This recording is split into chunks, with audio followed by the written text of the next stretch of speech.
नमस्कार। आज हम बात करेंगे गीता के द्वितीय अध्याय के श्लोक क्रमांक 1 एवं 2 के बारे में। संजय उवाच तं तथा कृपयाविष्टमश्रुपूर्णाकुलेक्षणं विषीदन्तमिदं वाक्यमुवाच मधुसूदनः। संजय ने कहा, करुणा से व्याप्त शोक युक्त अश्रुपूरित नेत्रों वाले अर्जुन को देखकर मधुसूदन कृष्ण ने ये शब्द कहे। तात्पर्य: भौतिक पदार्थों के प्रति करुणा, शोक तथा अश्रु ये सब असली आत्मा को न जानने के लक्षण हैं। शाश्वत आत्मा के प्रति करुणा ही आत्म साक्षात्कार है।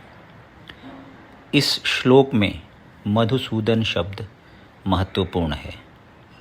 कृष्ण ने मधु नामक असुर का वध किया था और अब अर्जुन चाह रहा है कि कृष्ण उस अज्ञान रूपी असुर का वध करें जिसने उसे कर्तव्य से विमुख कर रखा है। यह कोई नहीं जानता कि करुणा का प्रयोग कहाँ होना चाहिए। डूबते हुए मनुष्य के वस्त्रों के लिए करुणा मूर्खता होगी। अज्ञान सागर में गिरे हुए मनुष्य को केवल उसके बाहरी पहनावे अर्थात स्थूल शरीर की रक्षा करके नहीं बचाया जा सकता। जो इसे नहीं जानता और बाहरी पहनावे के लिए शोक करता है वह शूद्र कहलाता है, अर्थात वह वृथा ही शोक करता है। अर्जुन तो क्षत्रिय था, अतः उससे ऐसे आचरण की आशा न थी, किंतु भगवान कृष्ण अज्ञानी पुरुष के शोक को विनष्ट कर सकते हैं और इसी उद्देश्य से उन्होंने भगवद गीता का उपदेश दिया। यह अध्याय हमें भौतिक शरीर तथा आत्मा के वैश्लेषिक अध्ययन द्वारा आत्म साक्षात्कार का उपदेश देता है, जिसकी व्याख्या परम अधिकारी भगवान कृष्ण द्वारा की गई है। यह साक्षात्कार तभी संभव है जब मनुष्य निष्काम भाव से कर्म करे और आत्मबोध को प्राप्त हो। श्री भगवान उवाच कुतस्त्वाकश्मलिदं विषमे समुपस्थितम् अनार्यजुष्टमस्वर्ग्यमकीर्तिकरमर्जुन। श्री भगवान ने कहा, हे अर्जुन, तुम्हारे मन में यह कल्मश आया कैसे? यह उस मनुष्य के लिए तनिक भी अनुकूल नहीं है जो जीवन के मूल्य को जानता हो। इससे उच्च लोक की नहीं अपितु अपयश की प्राप्ति होती है। तात्पर्य: श्री कृष्ण तथा भगवान अभिन्न हैं, इसीलिए श्री कृष्ण को संपूर्ण गीता में भगवान ही कहा गया है। भगवान परम सत्य की पराकाष्ठा हैं। परम सत्य का बोध ज्ञान की 3 अवस्थाओं में होता है: ब्रह्म या निर्विशेष सर्वव्यापी चेतना, परमात्मा या भगवान का अंतर्यामी रूप जो समस्त जीवों के हृदय में है, तथा भगवान या श्री भगवान कृष्ण।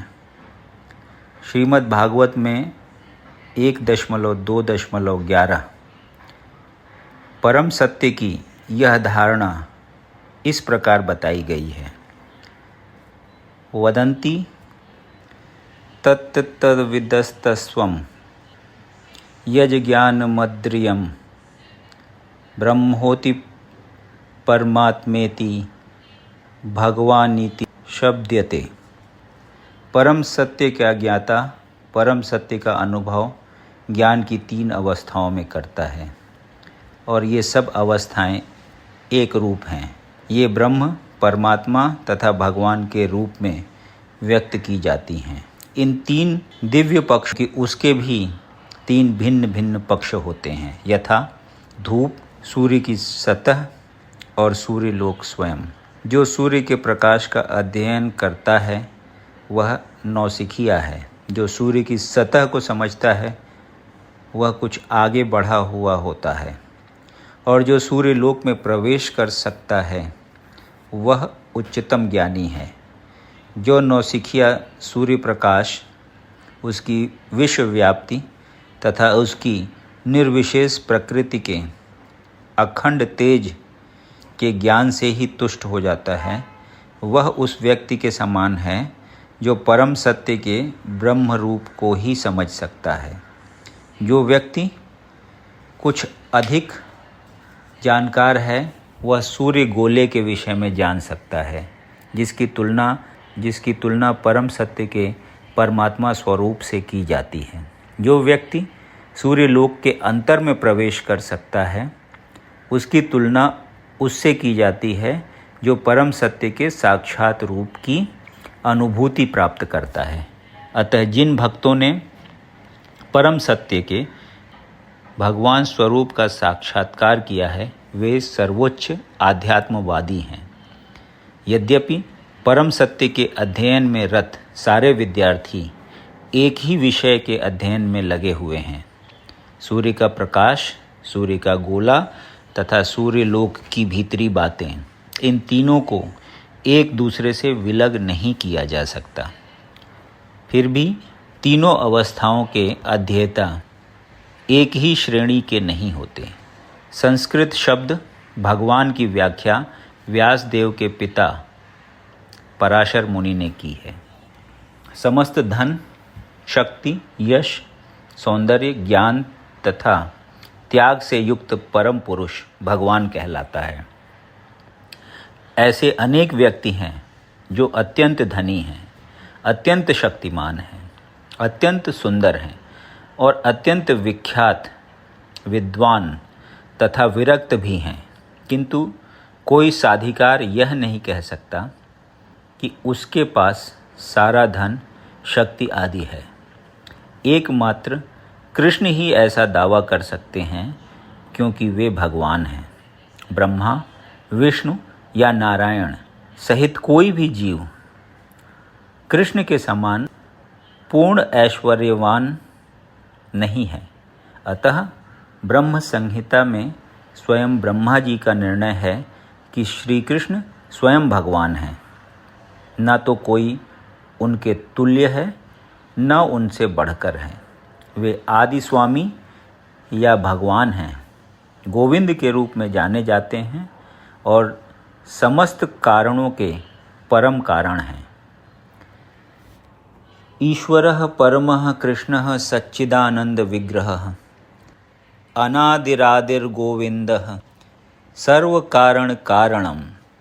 ऐसे अनेक पुरुष हैं जो भगवान के गुणों से युक्त हैं, किंतु कृष्ण परम हैं क्योंकि उनसे बढ़कर कोई नहीं है। वे परम पुरुष हैं और उनका शरीर सच्चिदानंदमय है।